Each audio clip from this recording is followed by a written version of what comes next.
I welcome all to this edition of Legends of Neurology, brought by Indian Academy of Neurology.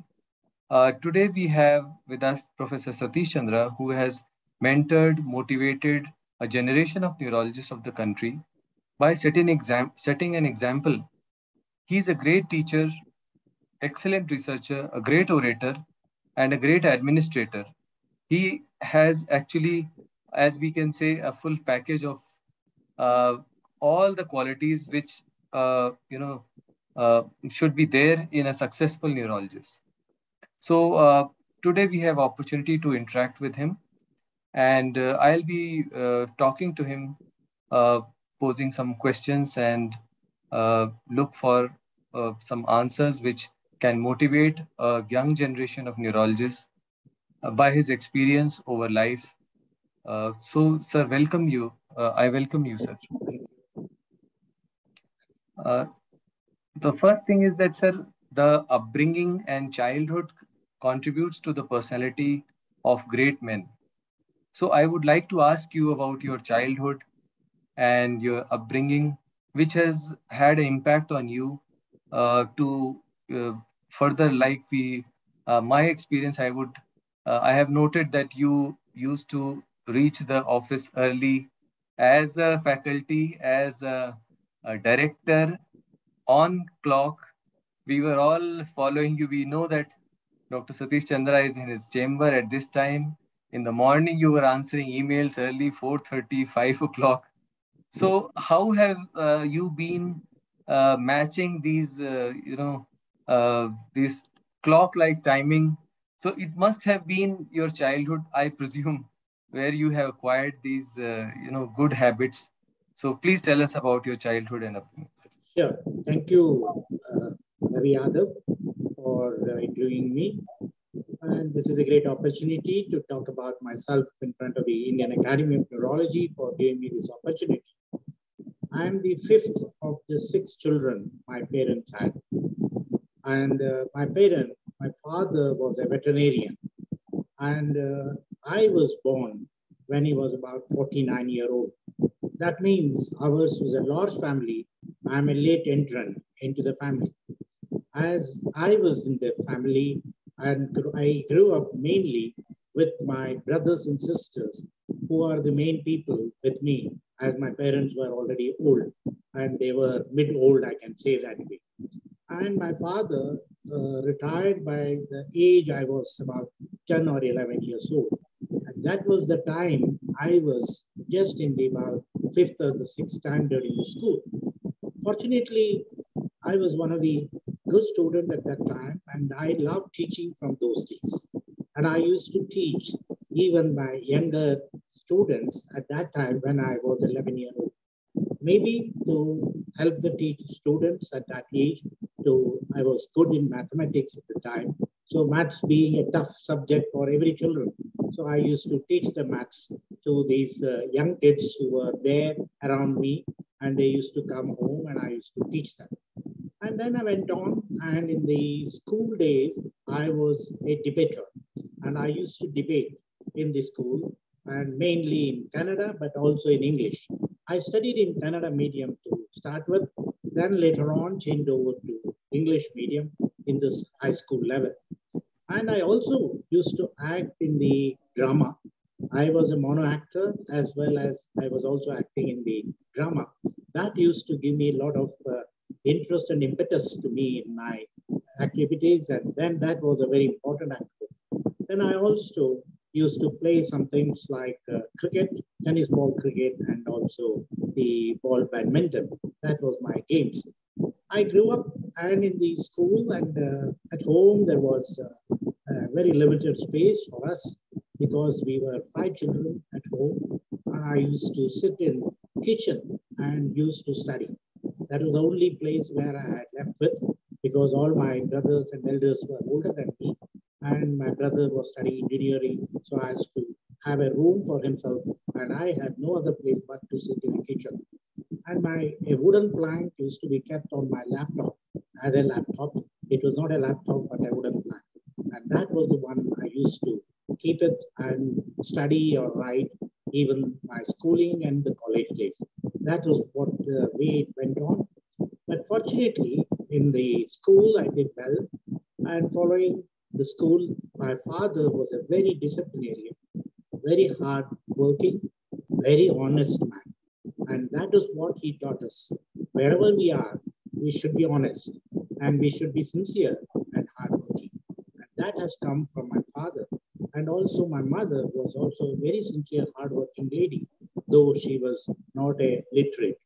And so it went on. And then I used to get good marks. Fortunately, I scored very well in my 10th standard. And I was one of the scholarship holders by the National Merit Scholarship. And that pushed me to take up medicine. And that was the time where only 2 engineers were there in whole family of ours. And my family had only the first 2 engineers in whole of my relatives. So my father wanted a doctor also to come from my family. And he said that you must go on with becoming a doctor. And that was the time my ambition grew and then wanted to compete for the medicine field. In the college, I was going to the National College, which is very well-known college, and I was an underage boy. I finished my 10th standard when I was 14-year-old, and I was 15-year-old when I did my PUC, pre-university course. That was finished by 15 years. So I had 1 more year to wait for. The reason was that medicine only at the entrance time was 16 years at that time. So, but I was 15 when I passed out my PUC, and hence I need to wait for a year. But at that year, I cannot take any course. The reason was I had a scholarship that will lapse if I don't continue the course. If I take a BSc after pre-university, this will lapse. So I have to take 1 year off from my studies, and I was at home and doing some sundry jobs. And that was the way it went on. Then fortunately, I was lucky to get a medical seat in the government medical colleges. And those days are very difficult days to get as it is today. And the difficulty I could get the MBBS in the Bengaluru Medical College. So my radius of study was only about 5 to 6 kilometers. That is what I always say, that I started in school 1 kilometer away. Then the college was just about 4 kilometers, which I used to commute by walking every day, and then by cycling to the medical college. The medical college was just about 6 kilometers away. So I used to cycle there and then come back. So that was the medical school I entered. And that is how it went on. But the discipline, what you are asking me, was instilled by my parents and my elder brother, who was an engineering graduate at that time. They was very, very disciplined. That's what I used to follow them. I think now I got the answer by from where you got these, clock-like timings for all the activities during the day. Tell us, sir, something about some anecdotes during your formative years which motivated you to come to the neurology and subsequently to join NIMHANS. Yes, in the medical school, I went on, and our school was a Bangalore Medical College. And those days, it was a government college, and we went on with all the 5 years as is usual. It was a 200 students batch, and most of the time we will be in the periphery. We learned most of the things from my postgraduates and also the junior faculty. The senior faculties, when they are taking the clinical courses, we were clinical discussions, we were almost in the periphery. But 2 important people inspired me at that time. They are the physicians. One was Professor Basvarajendra, and another was Professor Maya. I'm sure you have heard about this Professor Maya. Yes. He was one of the greatest teachers I ever found at that time. And he used to teach us the clinical courses. And that was the one which inspired me. And then I went on, and at home, my father was a veterinary practice.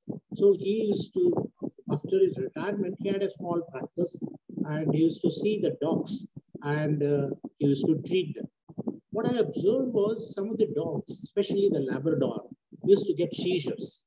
So he used to see that, and he used to give the same medicine like phenobarbital injectables as well as the phenobarbital tablets. He used to give this the dogs also. I used to see the seizures, how the dogs were suffering from. From then on, it was imprinted in my mind that why these epilepsy occurs and why these dogs suffer from epilepsy. And that went on. And my father also had hypertension at that time. He was admitted very early in the age, and he was just about 60, 62. He was admitted for a hypertension, and he had a cardiac event also at that time. I was sitting in the hospital, and I was seeing him, especially when I was a student in medicine. At that time, I was thinking that when they are teaching other postgraduate students, I learned that the neurology was a very passionate and it was a very, very interesting subject for me. And I learned neurology because it was like a mathematics. And I could derive some of the things by clinical examination as well as the examining by the history. So then I thought that I should take up neurology in my future. These two incidents, one epilepsy in the dogs, as well as my father's illness, also made me to think that neurology. But that was a time when ECFMD was there, and most of my friends took the ECFMD exam, and many of them left for the country and to US. But I was not, and I was not able to, and I was here only in Bangalore.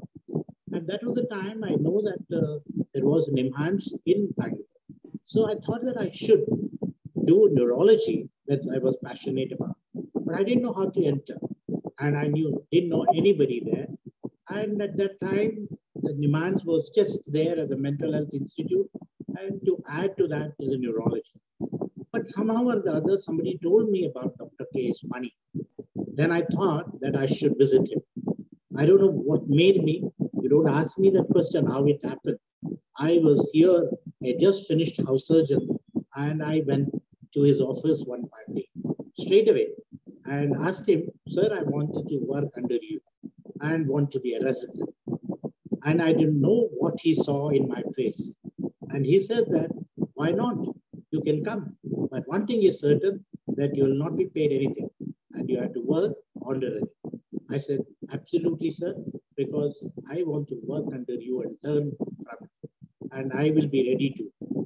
Then he also cautioned that you have to work from morning till evening. You all know how the NIMHANS work is. That day, he said that he had to work from morning till evening. I said, absolutely right, I will do that. So I joined them, and as a non-course resident, that was my starting point. And then it went on, and he used to like me. Dr. Mani was a very taskmaster, very hard taskmaster. And you have to believe how he used to work and extract the work from the people. But somehow or the other, he had a liking towards me. And then he started saying that, why don't you, as a resident, start working like a postgraduate student? Then I said, yes, absolutely. Then there were only 2 postgraduate students, TM Neurology. That was only the first initial batches. So they were getting their seminars every week. So it was very difficult for them, students to do that. So he said one fine day, Dr. Satishchandra, why don't you do a seminar on approach to vertigo? That was my first seminar as a non-course resident. And then the next, after a month, he gave me a topic, which you may not believe, that was an EMI scanner. You know that CT scanner was called EMI scanner because that was the time, I'm talking about 1980, when the EMI scanner came in. So he gave me the topic to talk on EMI scanner. And here is, I'm just post-MBBS person talking on an EMI scanner in front of stalwarts like Dr. K.'s Mani. And it was a tough subject, but I did that. So he was fascinated by that and he was interested. He asked me one fine day that, can you bring some more people like you to work in neurology, because neurology work was very high. So then I brought in my friends like T.G. Suresh and Dr. Manjuna along with me from my college, and both of them joined me. And we all made a small team there and started working. And one day he came to my office, my room, and he said that when I was in the rounds, Dr. K.'s Mani said, today is to be celebrated because we got residency in our in our institution. So you mean that residency was started? Yes, residency was started with me at that time. And the scheme was started, and I was the first non-post resident to be given a salary of 550 rupees. And that was the first D-Day for me. And then I started as a resident and went on with the neurology. And non-post resident went on. And after that, the next year, I got the DM in neurology, which we completed, and we got the seat.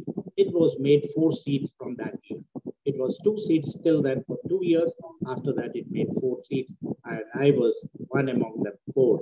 And we were the lucky people who got in DM neurology at that time and went on to become a neurologist along with Dr. Mani. But when we came back from Bangalore Medical College, because I was a straight MBBS DM student, when I came back, so Mani was not there, and Dr. Gauri Devi was there. And you can imagine the Dr. Gauri Devi, and Gauri Devi is another hard taskmaster and very disciplinarian. And you must see her, she always have to be there 5 minutes to 8 in a journal clock. Naturally, where did I get the timing from? You know now. So it is the teachers like A.S. Mani and Professor Gauri Devi. Both of them are my teachers.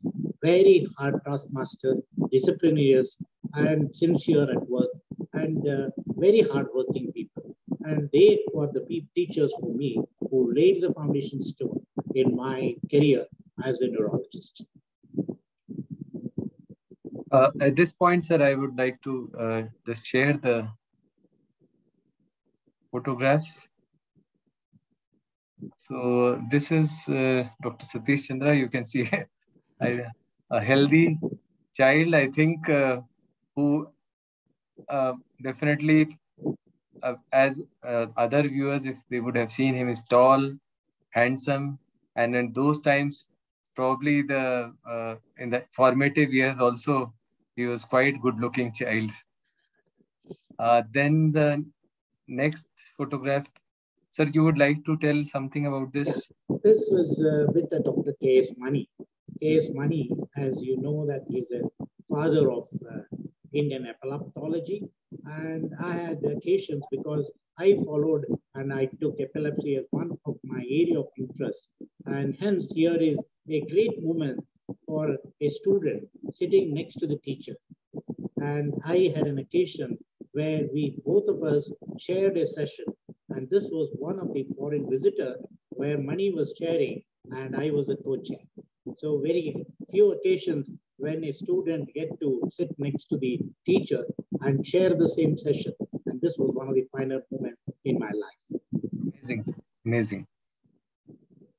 This was another moment where another teacher of mine, Professor Gauri Devi, whom everyone knows how hardworking she is, disciplinarian, and even today, and she is still continuing to work and guide and also teach the people at this age also. So I was fortunate to work with her and in the beginning of my career, as well as a faculty also. When I was taken as a faculty, I was working with her at that time. But before that, when I passed out my DM neurology, I had a very interesting anecdote, which I should narrate. The reason was I finished my DM neurology, and just before that, Dr. Gauri Devi was interested in starting the pediatric neurology. Her ambition was pediatric neurology. And we had a pediatrician at that time, Dr. Suresh Ravaru, who was interested in neurology. So he got an opportunity to become a faculty as a pediatric neurologist before me, though we were at the same batch. Then I did not get the facultyship at that time. I was waiting for my turn. And what happened was the advertisement came in, I applied, I got the faculty post, but that was with one caveat. That is, there was a teacher who was in the institute who was from the state government service. And he has to go back to his state. Then only that vacancy will arise. So till then, there was no vacancy. So though I got the appointment order in the sense that I was being selected, but I have to wait for at least 6 months during that period to wait for the job to come, because he was there and he has to go back to the state service. That was Professor Mrityunjay, whom you may be knowing as PPM. Yes, sir. And Yes. he has to go back to the state service. So he was working hard to get his professorship there. And then can you believe that I used to go to Vidhan Sauda at that time to find out what has happened to his post. So I was keen on his post so that he will get a post there, so that I can get a post here. So 6 months went on. And though after finishing the DM neurology, I was waiting. But that was an interesting time when I had an opportunity to be with Dr. Gauri Devi and organize a very, very interesting seminar on virology when Professor Gajdusek visited us. Professor Gajdusek, you know that Kuru man and the man who started the prion concept was started with him, slow virus concept. Gajdusek visited our institute. And I was at that time post-DM as a resident for some time, and then without a job waiting for the next faculty post. And I used to come and organize the conference at that time for the Department of Neurology. So I was with Dr. Gauri Devi and learned the organizing skills of holding a conference. And that was the first conference I arranged it along with Dr. Gauri Devi when Professor Gajdusek visited. And that was a great inspirational teacher, the Gajdusek, who came here and gave a talk for a 2-hour talk, spellbound lecture. And everybody, whether non-medical, medical, everybody attended. And he narrated the story of how he went on to find out the Kuru and also the slow virus concept at that time in the New Guinea island. And that was, and how he got the Nobel Prize. That was a very inspirational talk to listen, and that I got an opportunity to organize when I was a post-DM student and not even got the faculty post after my residency was over. Short-term 3 months extension was given. After that, we didn't have a position there. So I have to wait for some time again, maybe about 6 months before I got into facultyship. Wonderful, sir. Really, I think that is what has made you the first organizational conference which you conducted. Now we have all learned under you. That is how I think you got the skills. The next photograph, sir, is this one. Would you like to say something about this was one of the great moments, and you can see Jayant Acharya there, and Jayant Acharya was my student, and then Dr. Venkatesh and Dr. Nandini Mulati. Nandini Mulati was in England now, and he's an epileptologist, and Jayant is in US. He's also an epileptologist, and I was a junior faculty at that time. But they worked with me, and that was the time we had an opportunity to work on epilepsy. I chose epilepsy as my area of interest. And then Jayant was working with me at that time. And he worked on Lafora body disease. I'm sure you know about the Lafora body disease. And he presented the paper in Oslo. And he got the best paper award in the international conference. And I was behind there at that time. Wonderful. And that was the reason I continued my interest in Lafora body disease. And he got in straight away to go to US. Soon after that conference, his potential was recognized.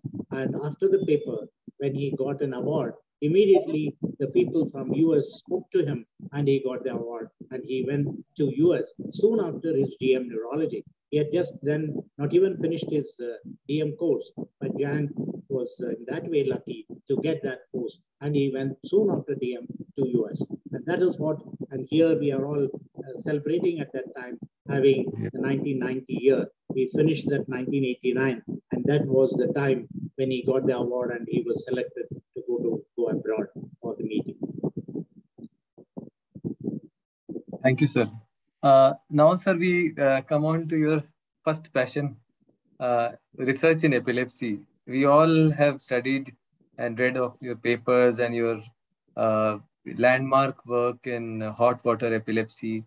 And I had the chance of listening to you as a student in one of the orations where in Delhi, where you had beautifully told about how you came from the beginning till the end of your findings to the genetics. I started with the clinical part till how you had done translational research So for the audience, kindly tell us, sir, about your journey in this hot water epilepsy and Yeah. you see further. Dr. Mani had described the hot water epilepsy.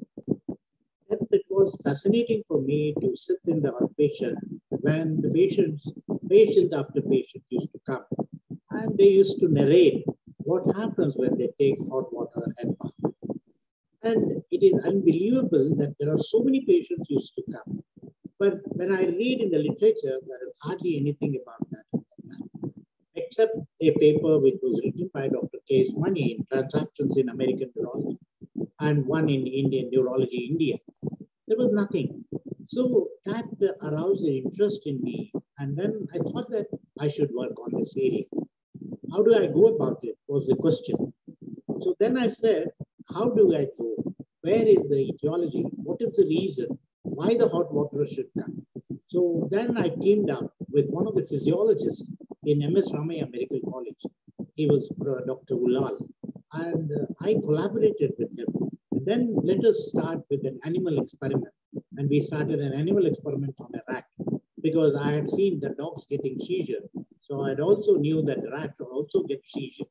So with that in mind, I had teamed with Dr. Gulal, and we both of us worked together and started developing an animal model for epilepsy.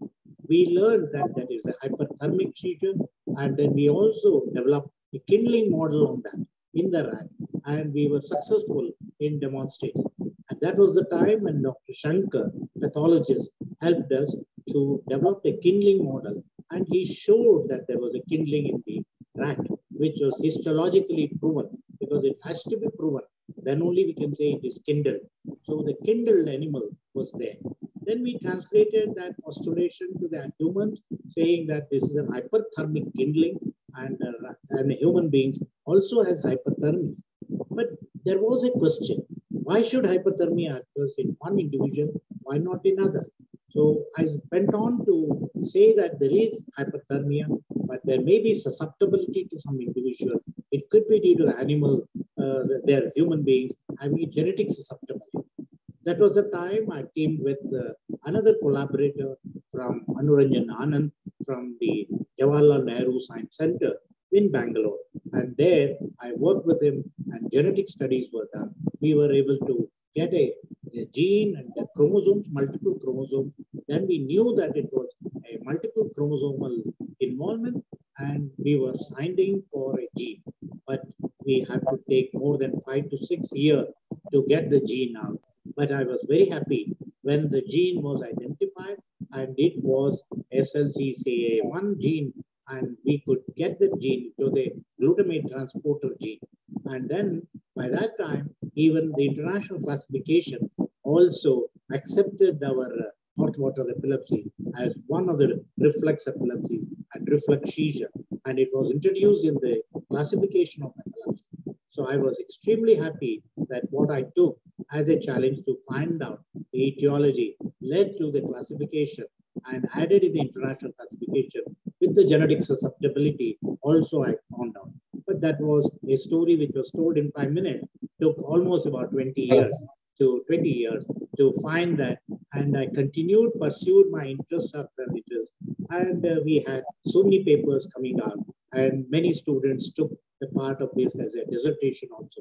Various aspects. We continued also various aspects after when technology improved. We had a SPECT scan, we had an MRI, and then we had also some of the MRI, the newer advances in MRI to look at that. And then we also changed the concept of the treatment of this hot water epilepsy, which gave me a lot of satisfaction. And that is how the hot water epilepsy went. I'm sure this will motivate a lot of young neurologists to see and read about how it has been, how this journey has been. And when I joined NIMHANS, even I would see files after files, but the clear-cut concept of how it has to be treated, and that I think was because in other parts of the country, this condition is not seen. So Yes. for the people who come in this side, that was the learning experience. Another Uh, anecdote I should say here yes. was it seems it was a quiz program in the UK, And you know that in the World Congress of Neurology, there was a quiz. And it seemed there was a quiz. And some of the Indian students who participated came out and said there was a question about you there. And that was who described hot water. Correct. So it seems that was a Shorbox question. So I was really thrilled by that because it has gone to that level to find out there was a quiz question on hot water epilepsy. Why I mentioned it, the hot water epilepsy has aroused a lot of interest later, but in the initial stages, there were a lot of reservation. The people disbelieved that this exists. And I still remember Dr. Chopra was asking me once, saying that whether hot water epilepsy ends with Dr. Mani. He had made that comment also. I should mention that because they are all was looking at me, what it is and what it will be in the years to come. That has made me interested in this area to go further into the research in this area. So now coming on to your second passion, which I have been seeing over years, so HIV research, HIV and neurology research. So, sir, how were you motivated to join totally, a different different field, which really needs a lot of translational research with virology, with different branches of neuroscience coming together? So, tell us something about it, sir. This was 1989. I was 86, 87. I went to UK, USA, and I did my fellowship. And I was with Bruce Schonberg. Bruce Schonberg was one of the epidemiologists, and he's a neuroepidemiologist. I worked with him. When I was working with him in NIH as a NIH neurosciences fellow, some of the cases of the HIV AIDS I was seeing, that was the beginning of the HIV AIDS spectrum. That was 1987, 88. 87 was the one where we saw some of these cases of PML came in there. So I saw that when there was a clinical discussion which I used to attend in NIH teaching grounds. And when I saw that, we also must be saying in India. So when I came back, I was keeping my eyes open. And the first case came in, and that was a cryptococcal meningitis from Mumbai. And when I got that, I thought that it must be something different than usual. And that was a HIV positive individual, retroviral positive individual. From then onwards, at that time, there was nobody even willing to touch the patient. And people were scared to touch the patient. So I said that we should go and made a team. My students I took there and started examining these people. And that aroused my interest and started working on this. And believe it or not, we used to see one case in a year to start with in 89. But by about 2002, 2003, we started getting almost one case every 2 days. 160 cases in a year. So every other day there was HIV AIDS. And so many cases came in.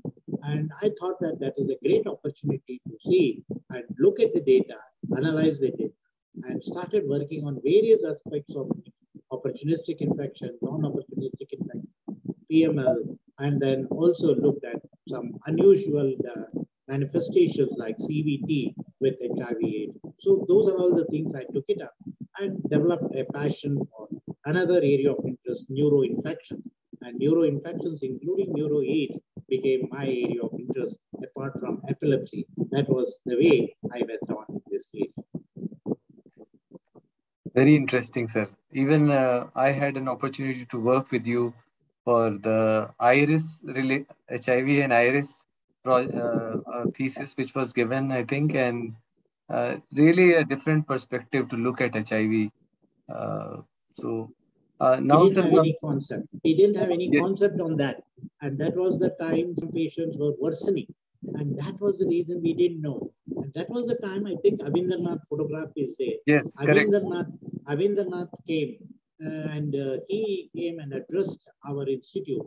And in that Department of Neurology meeting, I was discussing, and there were some cases which was worsening when we were treating, and we didn't know how to explain that.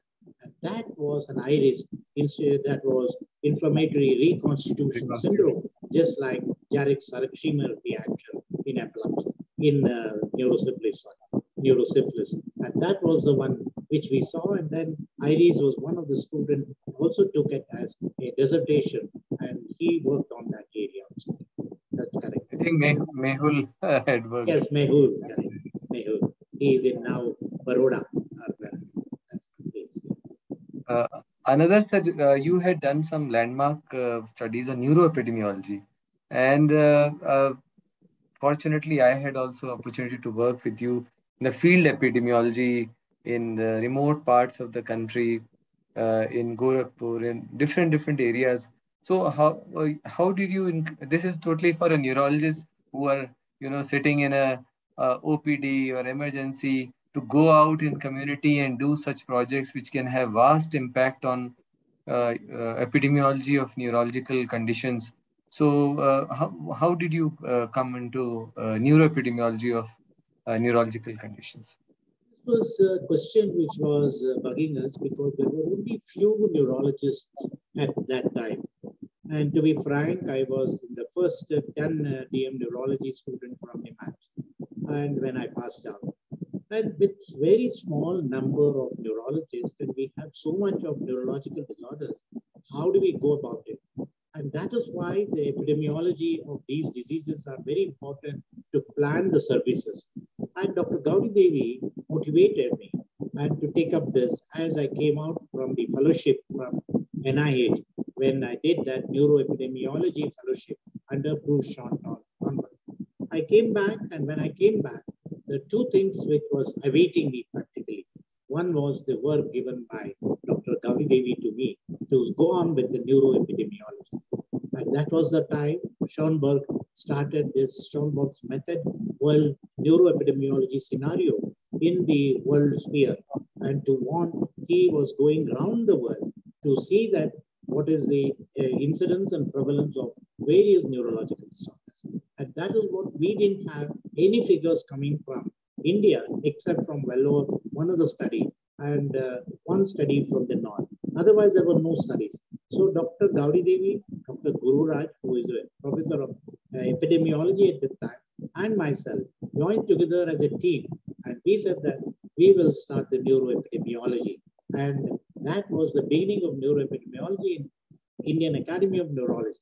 And that was started, and we went on and did a survey of 100,000 patients host to house in a Gauri Bidnoor in Karnataka, and then also in the rural Bangalore and urban Bangalore. And we coined it a BURN, BURN, that is Bangalore Urban Rural Neuroepidemiological Survey, BURN survey. And that was the beginning of the neuroepidemiology in this country. Gauri Devi gave me a lot of opportunities there. We brought out a manual how to conduct a neuroepidemiological survey, and we conducted the workshops also. Many neurologists from all over the country came and attended, and then I had an opportunity to even start on WHO-sponsored epilepsy workshops to make epilepsy as a national program. And that also got the opportunity, and I started working on with WHO help in India and started that as a national epilepsy workshop.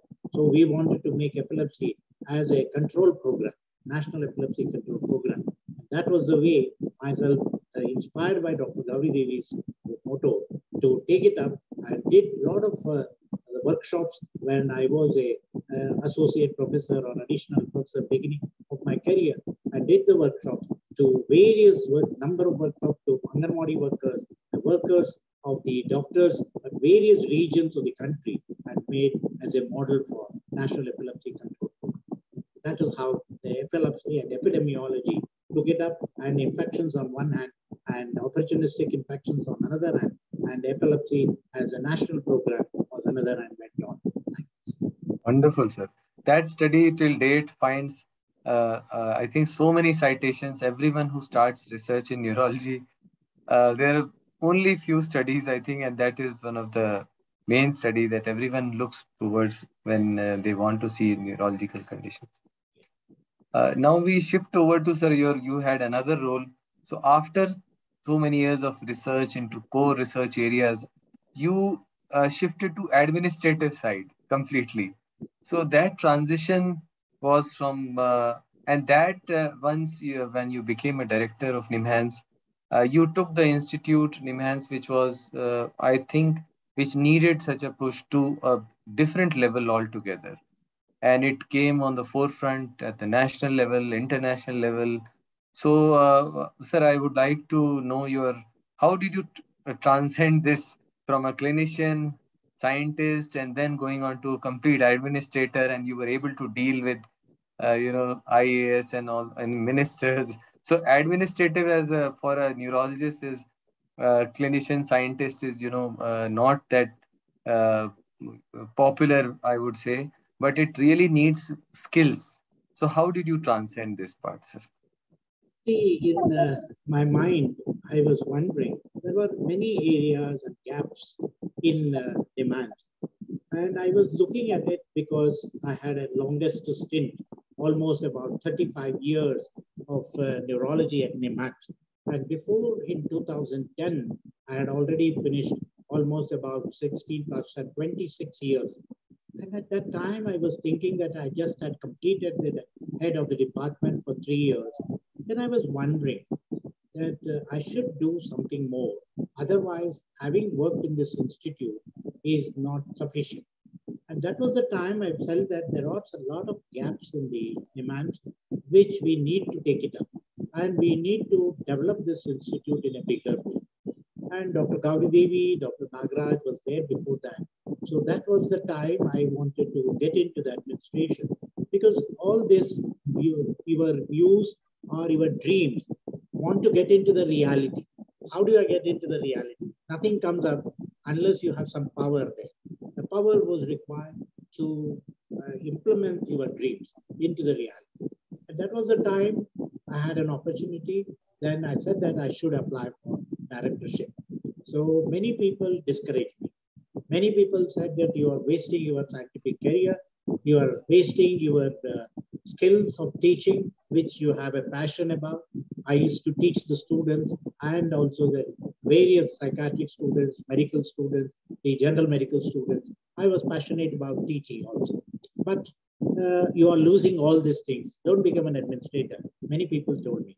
But inside my mind was that I cannot do anything if I don't have power.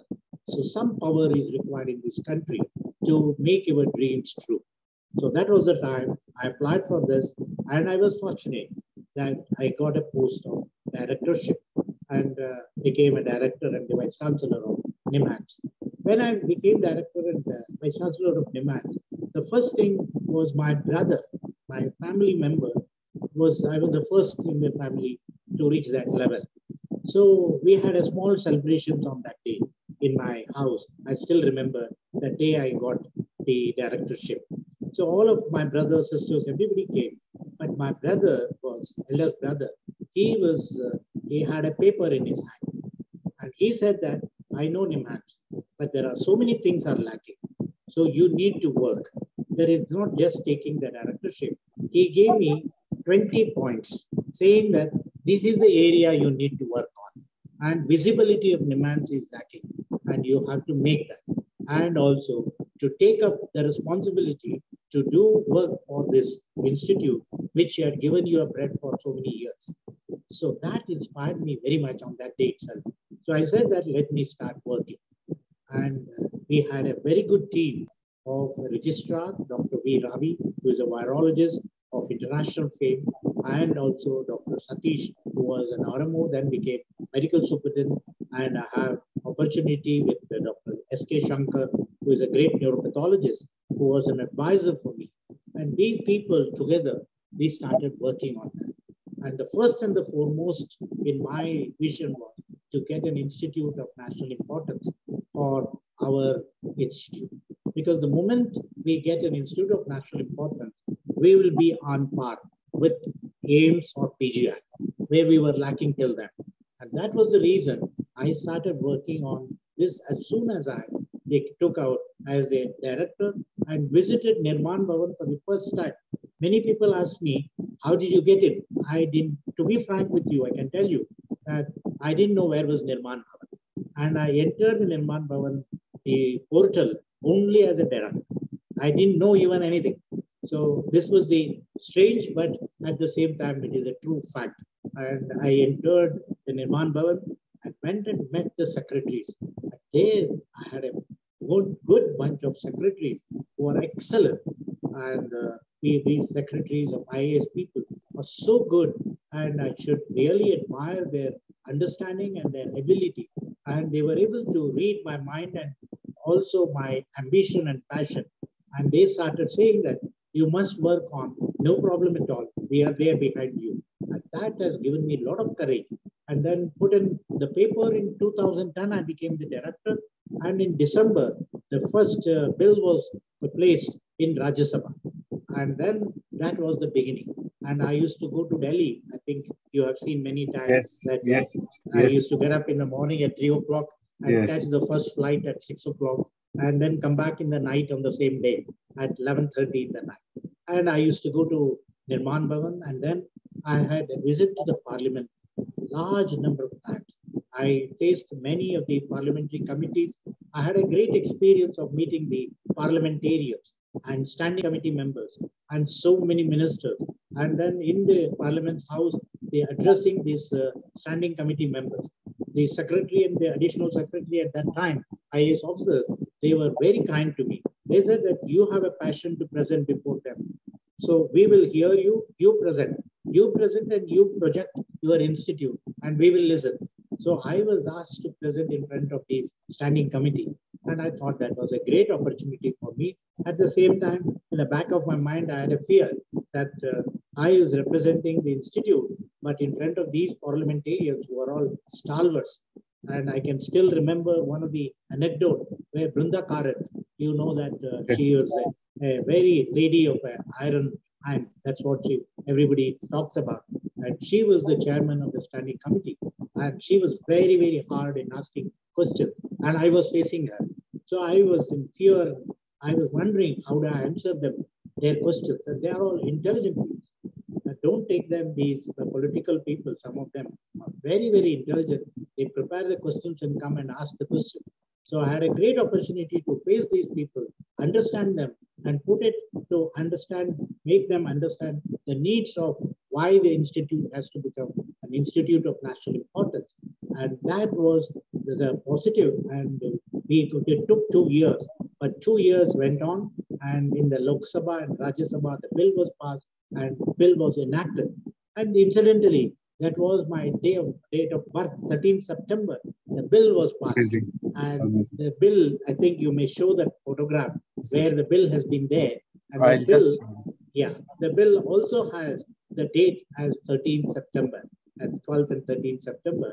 And that was the date when we got the Institute of National Importance. This is some visitor, Donna Shalal, Secretary, U.S. Government in 1997, visit to the pediatric neurology. Dr. Gauri Devi is there. Donna Shalal was the secretary from the U.S.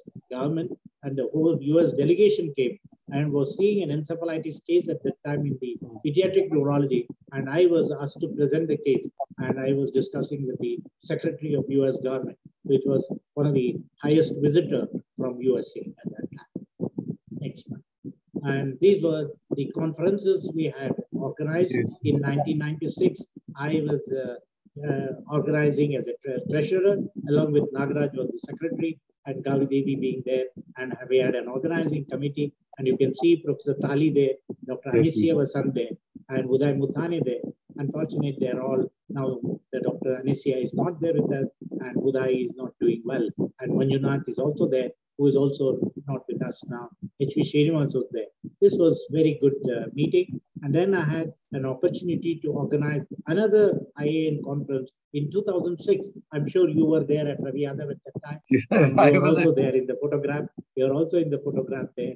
And we organized the second time an IAN meeting in 2006. And it was a great success.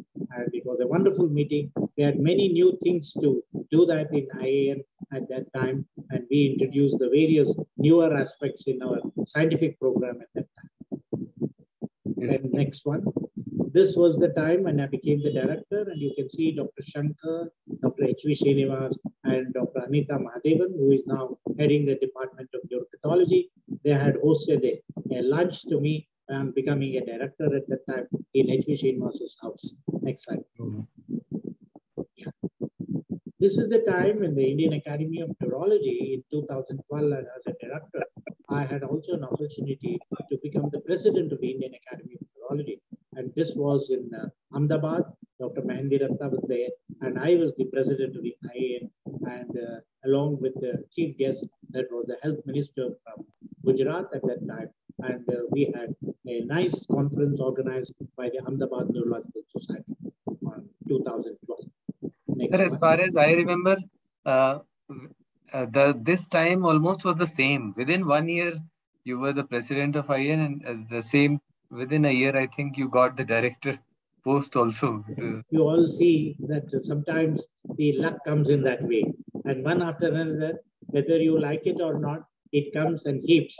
And that was what happened. I became the director, and I became almost the same year the president-elect, and then the president in 2012. One after another, I had a lot of responsibilities at that time to look after the institute and also IAN. So I was at that time, and this was the presidential oration given at that time, and Pangaria is there, and you all remember Pangaria. Unfortunately, he is not with us today, and we lost him at a very vital time due to the COVID, and Dr. Mahendiratta is there, and who is very active member of the Indian Academy of Neurology. Next slide. And this was the later one in 2018. I had an opportunity to be in the international arena in epilepsy. I was the scientific co-chair for the AOCEC, that is Asia Oceanic Epilepsy Congress. I was the scientific co-chair along with Martin Brody, and he is the Martin Brody and myself, and we were the chair, and we selected all the topics in the Bali. And this was the inaugural meet, and for an Indian to have an opportunity, it was a great thing for an AOEC. And here are the what we call as these are the people, Golden Knight awardees in the AOEC at the Bali, Indonesia. The people with epilepsy have contributed to the epilepsy awareness program. So we are awarded. These are the international people who got the award. Yes. Yeah. Then these were the awards. I can take it up.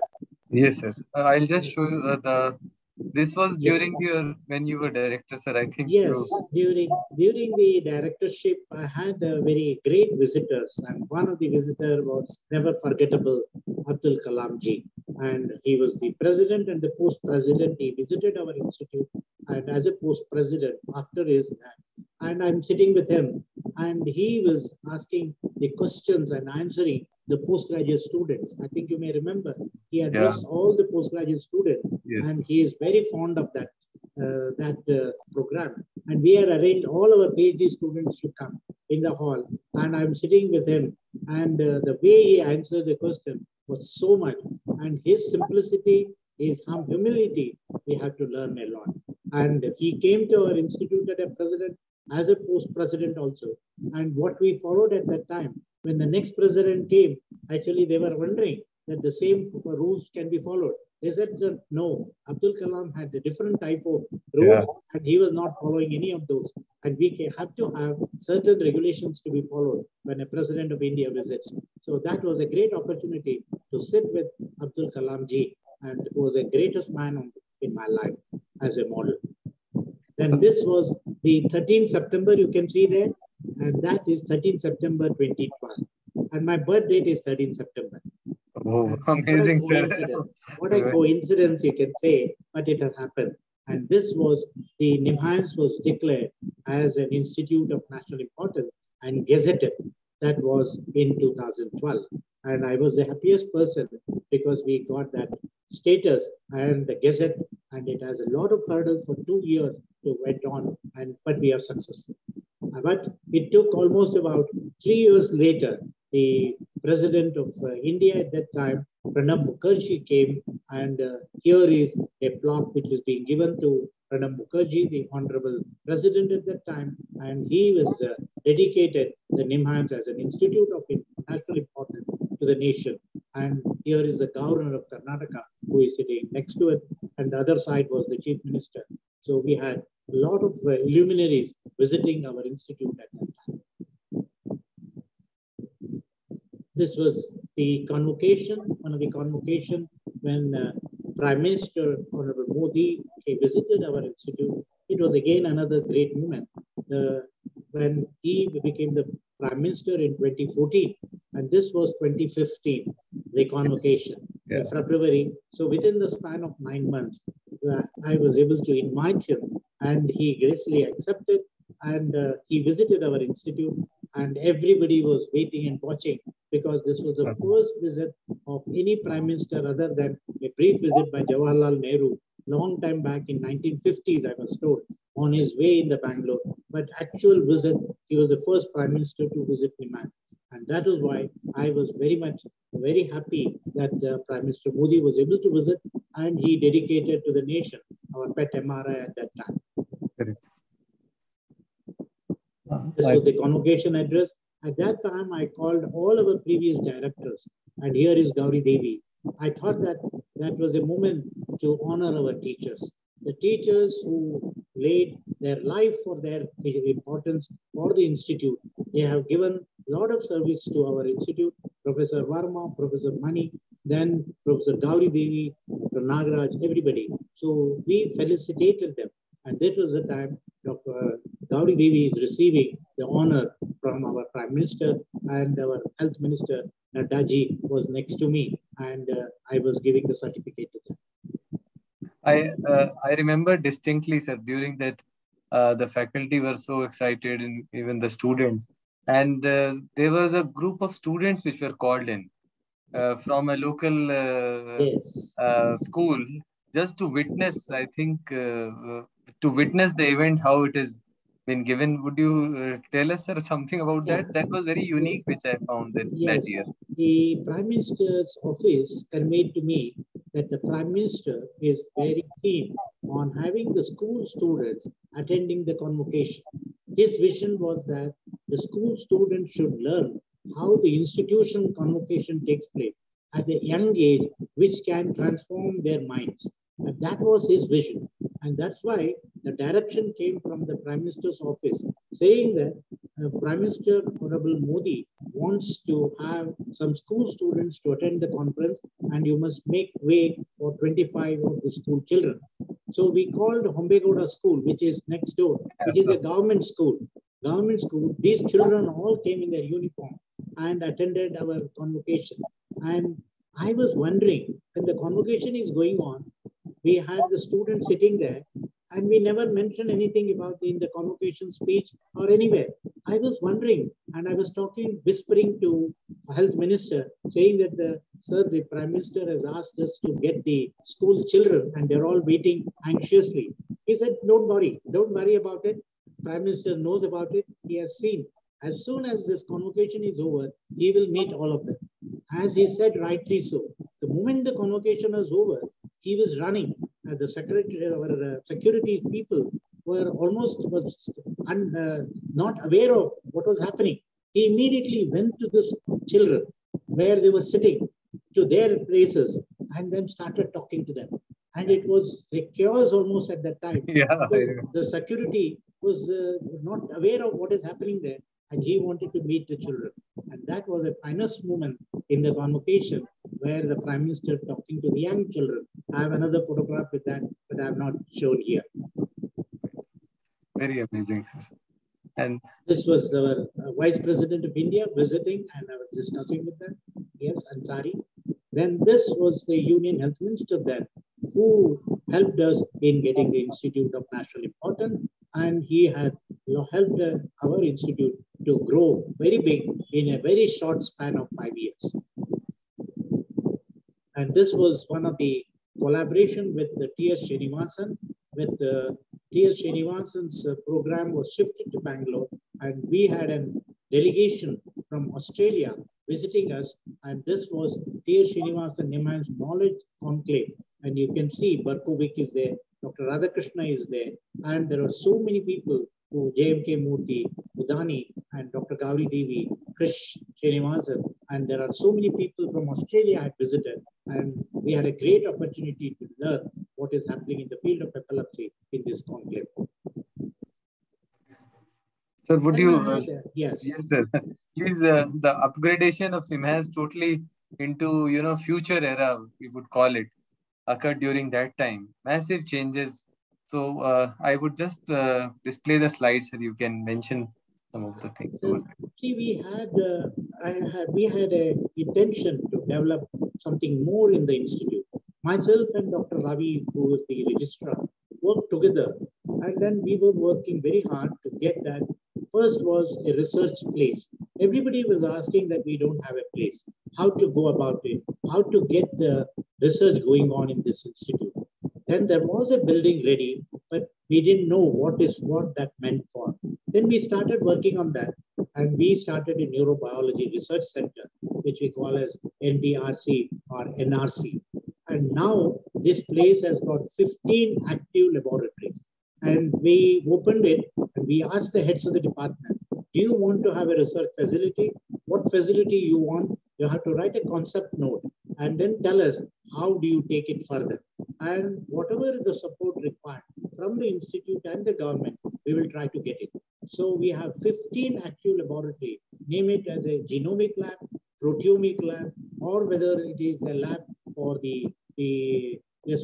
multiple research imaging facility lab, or the basic sciences, the music and psychology lab, so many labs, or biophysics lab, neurophysiology lab. So we have 15 active laboratories under one roof.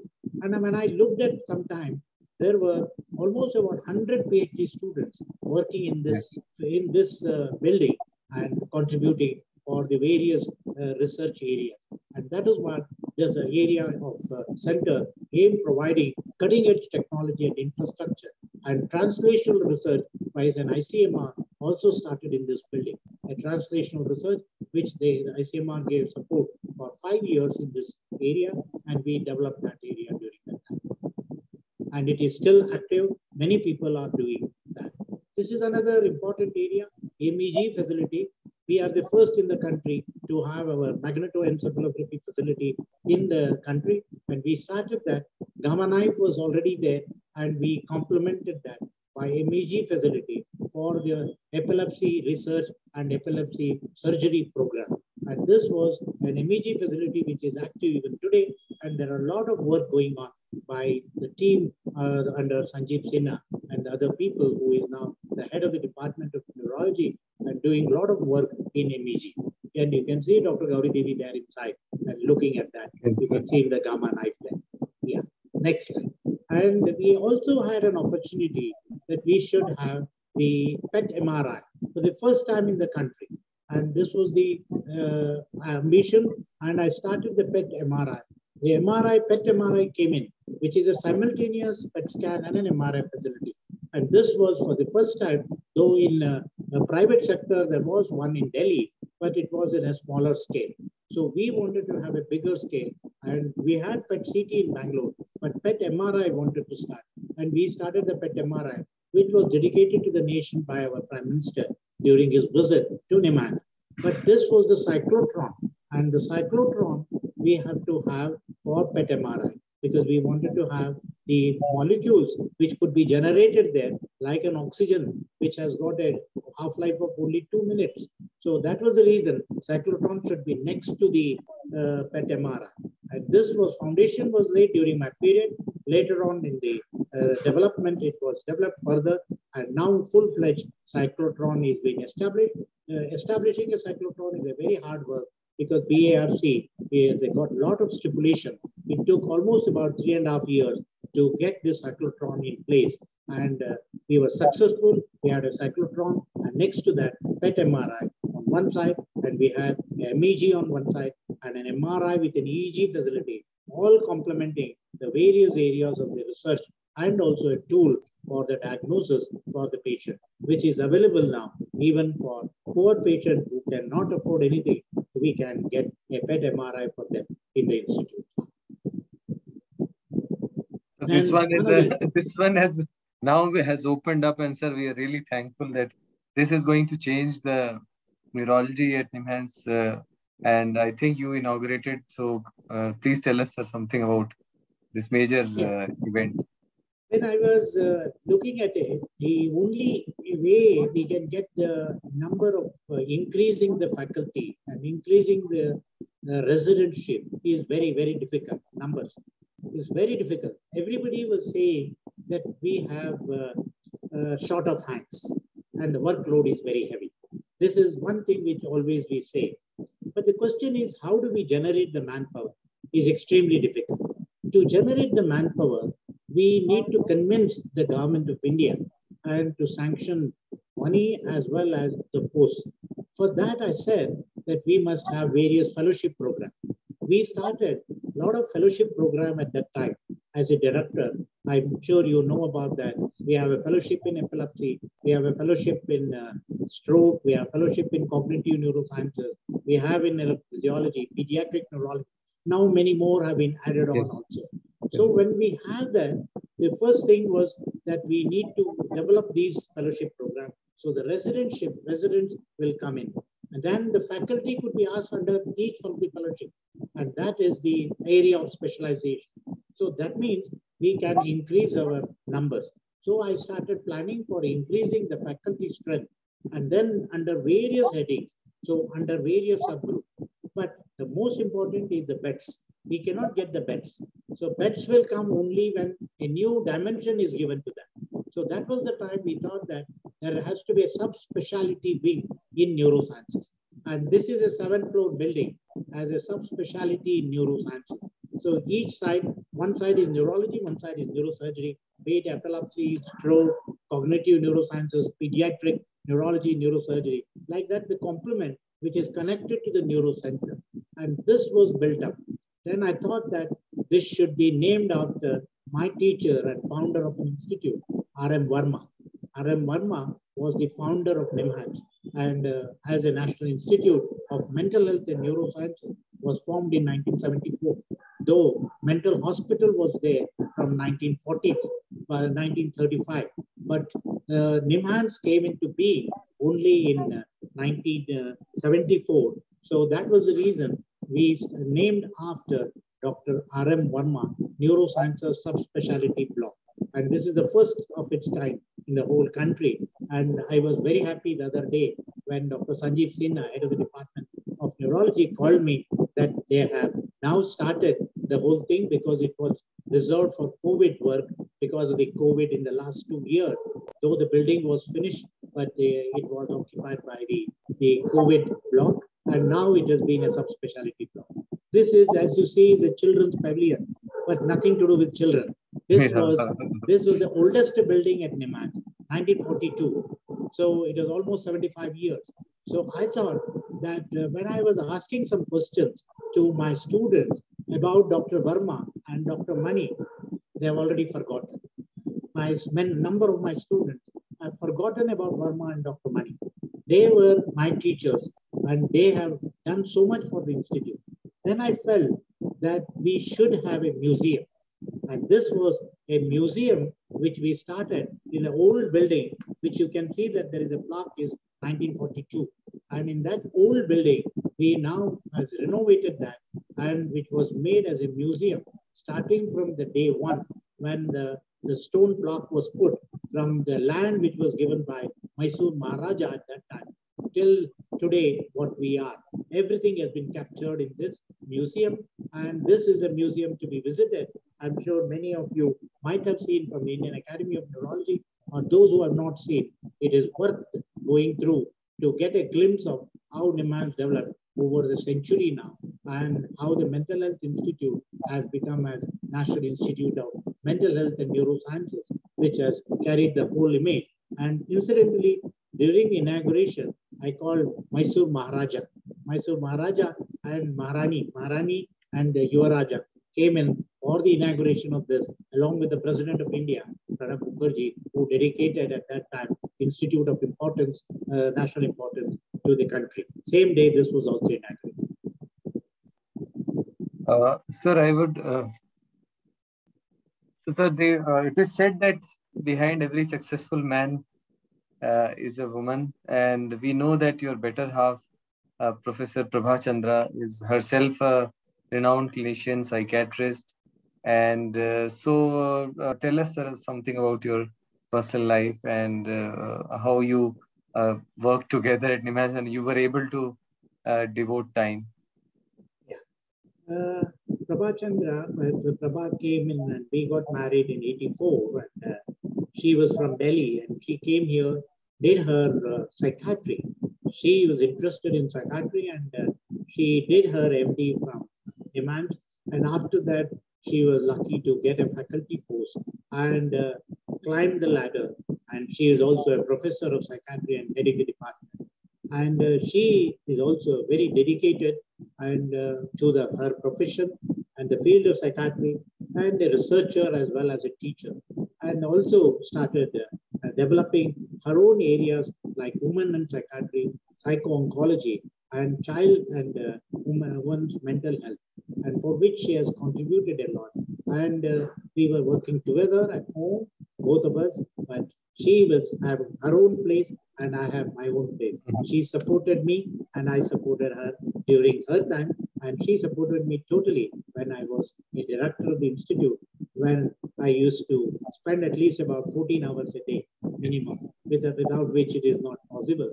But she had understood my passion for the institute, and then she helped me to get over many of the things, my hard days, my good days. She was a part of it, and that is what I was ever grateful. That is what you said is right. Behind the success of any man, there is a woman, and here is she who has helped me. Sir, I will show some of your awards.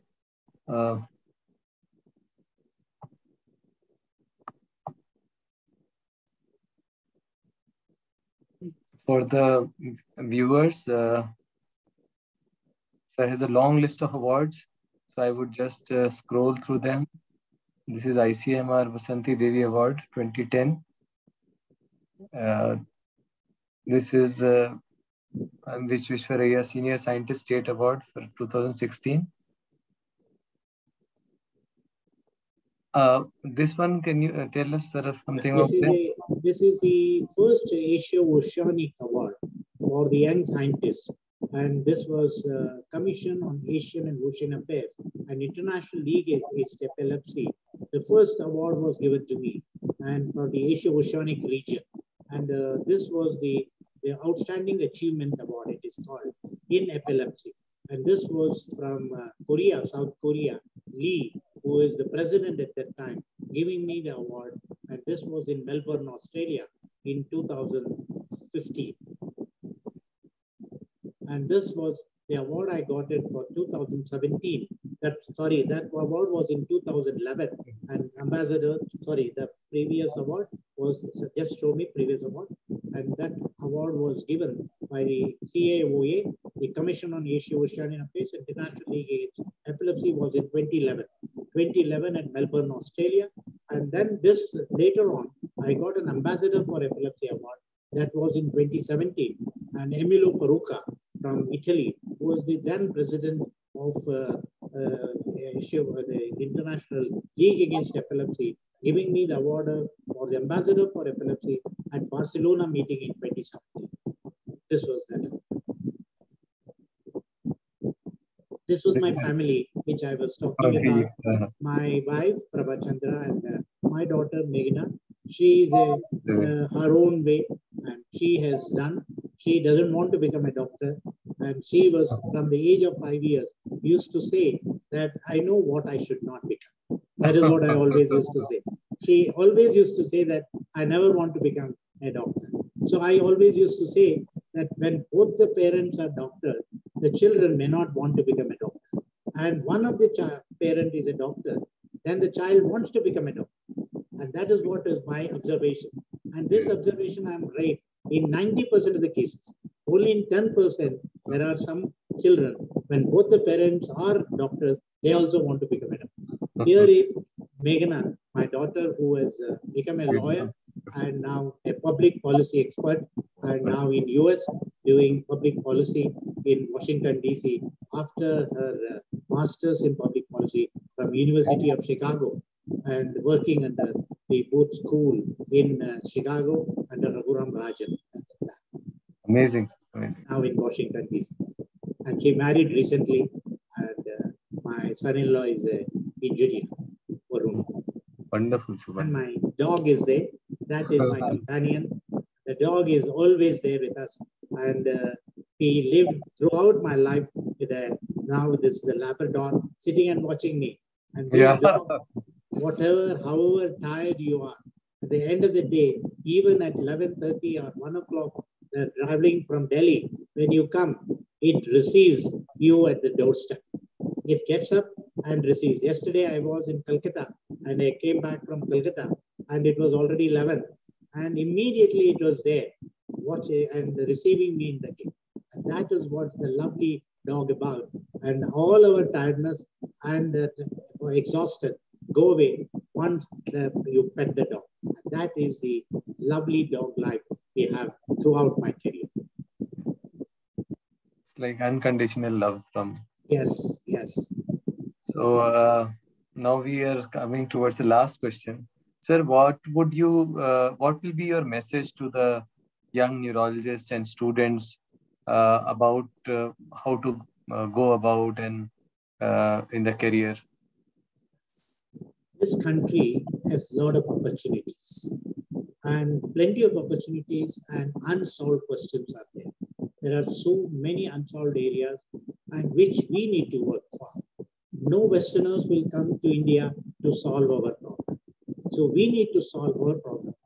We need not work on the area of their interest. We need to work on our area of interest and find the solution. So the young investigators, young students who are doing DM in neurology, you need to work hard. And hard work always pays. And never be disappointed, even if it is a failure one time or two times, but there is good days always. The good days always follows the bad day. And you will be successful. Work hard, sincere, and there will be recognition for your work. And when you work hard in this country, a lot of opportunities are there. Now, many institutions have been formed, many neurology departments have come, and IA, an Indian Academy of Neurology, is giving you a lot of encouragement, the fellowships, and also the scholarships, and also allowing you to travel abroad. You have a great opportunity, great days ahead. So keep the eyes and ears open and look for opportunity. There is opportunity. And you can come up in the way you can mold your life on. And that is what my message is for the young student and the faculty. Thank you so much, sir. So with this, we conclude today talk with Professor P. Satishchandra in the Legends of Neurology. I'm sure the viewers and everyone will have a look through the video and like it. We got to know so many aspects which obviously as a colleague even I did not know.